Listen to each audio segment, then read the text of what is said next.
So, like, dude, did you hear what happened at the Oscars last week? Shut up. What? Don't talk about it. Fine.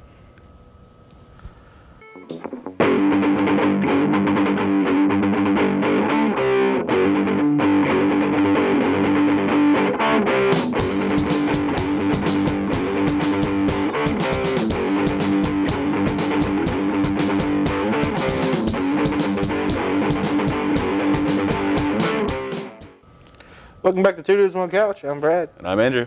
Let's hop right into this week's news. First off, I feel it necessary to say, that thing everyone's been talking about for like 2 weeks. That thing. Yeah, we aren't going to talk about it. Anyways, r/place came back to Reddit for April Fool's this year after a 5-year hiatus from the first time it made an appearance. The special Reddit community is centered around an initially blank canvas that users can place a single pixel on every 5 to 20 minutes. However, the canvas only lasted from April 1st to midnight on April 5th. I'll be perfectly honest. I really have no idea how r/place works other than people can put the pixel down every few minutes. It's never really been something that interests me, but watching the Canadians screw up their own flag for literal days was really funny to see. That, combined with the people banding together to draw some of the coolest, weirdest, and honestly dumbest stuff I could imagine, was a pretty neat concept. Yeah, it's very cool to see the results of communities that spring up due to the limited time nature of the project. Hundreds of people came together to organize their limited pixel placements to create detailed pixel art, ranging from large-scale depictions of national flags and the Revenge of the Sith fight scene to smaller communities just doing their best to stay on the canvas at all, like the Cults community. A high school in Athens, Alabama is donating both a missile and its launcher to a veterans museum.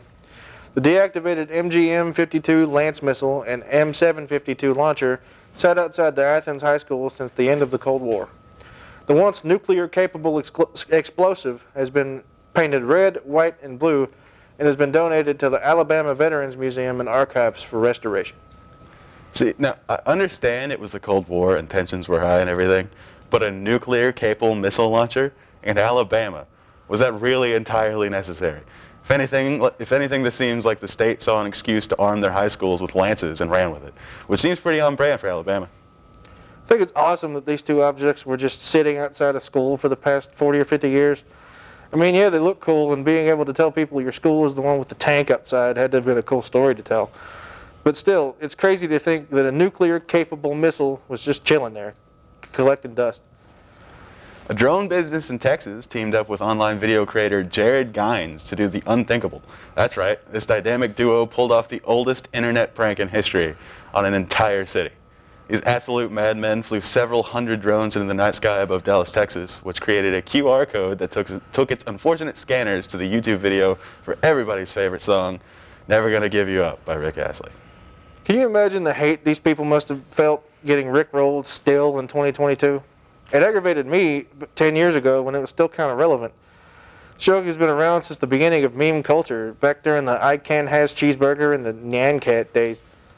To bring it back to r/place, in an impressive feat of coordination, a group was able to make a QR code that led to the classic song on the online canvas, which is just absolutely ridiculous considering how precise a QR has to be to work correctly, especially when there are tens, if not hundreds of thousands of other people trying to sabotage you or just make their own art. Next up, it was recently announced that Elon Musk bought a 9.2% stake in Twitter.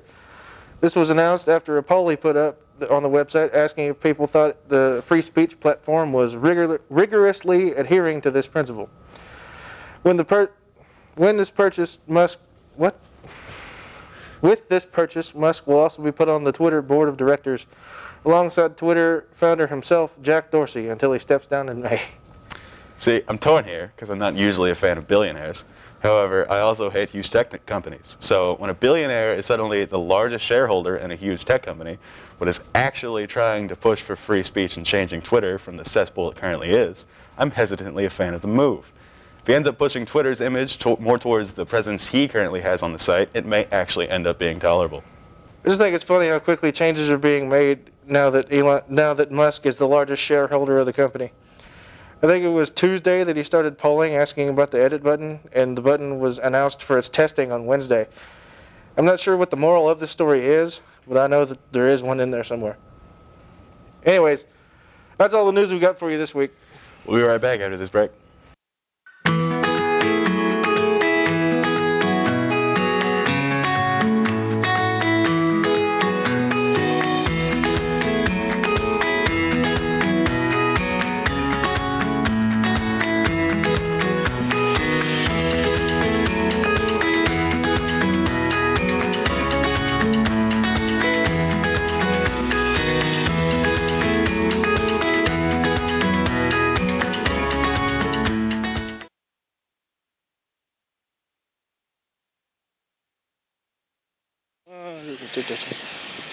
Hi, I'm Brad, and this semester I'm running for SGA President along with my partner Andrew Smith. Today we're going to be giving you some of our talking points about why we're running, starting with this bridge, for example. We hate it. We vow to have it torn down by the end of the fall 2022 semester. Why, you may be asking? We're tired of people parking in front of it for no reason. Take this asshole, for example. We talked to some of our constituents about what they thought. Hear from them. You know how everybody parks right in front of alumni? Yeah. Okay, I just want that bridge gone. Just completely gone. How would we get to the pond, then? Just walk up the stairs. I'm lazy. You know the bridge between alumni and the road? Yeah. We're going to tear that down too. I don't think that's a great idea, but I would like to hear some of your other promises. Hi, I'm Andrew Smith. I'm going to be running for SGA president this coming election cycle, and one of my big campaign goals was to just get rid of parking. None of these people can drive anyway. What do they need parking spots for? I went around and asked some students their opinions on this, and these are their responses. I think we should get rid of all parking, period. Make people walk, you know. Make people walk again. Health aid MSU?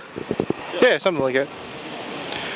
Easier to, you know, swing at with baseball bats and whatnot. What are your thoughts? That's a very interesting take. Yeah. I just think it would be better for everybody if it was just gone.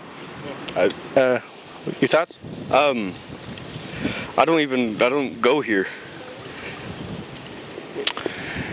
Another one of our campaign promises was to get rid of all the stairs on campus.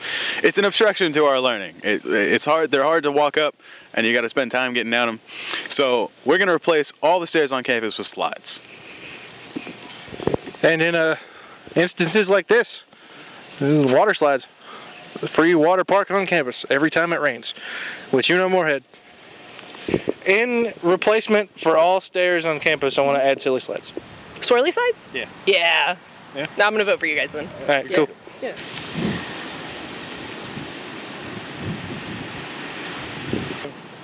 Okay, all right. I also think it'd just be kind of fun. It would be funny. Yeah. Lastly, if I'm elected SGA president, I vow to replace all desks in classrooms and in your dorm room with couches just like this one. Why not be comfy while you're working? And remember, a vote for the dudes is a vote for you. What man? I thought I was going to be president. I think it's fair enough for you to be vice president with me. My name comes first alphabetically. Mine's first in the credits. That's because you made them. Yeah, I'm the producer. You co-producer, thank you very much. Okay, co-producer, co-host, vice president. That's fair, right? Again, my name comes first. Guys, didn't you hear? The election ended like a week ago. Why didn't you tell us? I thought you knew. So, here is my, what's the word? Proposition, right? Aren't you tired of actual politicians running for political office? I am absolutely tired of actual politicians. All right. So imagine if you voted for two idiots for president of SGA. Who are you? We are the two idiots. Well, after hearing, that's not all we're going to promise politically, but after hearing some of our campaign promises, what are the odds you think you might vote for me and Andrew here? For me as president, him the vice president? Well, considering you're in a Sublime shirt and he's wearing those shorts, 0. I find that rude. I think it's factual. So, like, if it was between us and like somebody that knows how government works, who would you be more inclined to vote for? After hearing your statement about the chairs, I don't know. I'm leaning more toward you guys at this point. Yeah, hell yeah. See, like, we don't... Imagine being a politician. So, after hearing our campaign promises, do you think, as a student here at MSU, that you think we would have a fighting chance? And honestly, would you vote for us? I think Chloe and Kelton have my vote. I think we'll have to have a talk with Kelton. Yeah, we'll have to talk to Kelton. I am confident. I am strong. I'm intelligent. I am beautiful. I am womanly. We are Panalytic. We are Panalytic. We are Panalytic. We are Panalytic. We are Panalytic.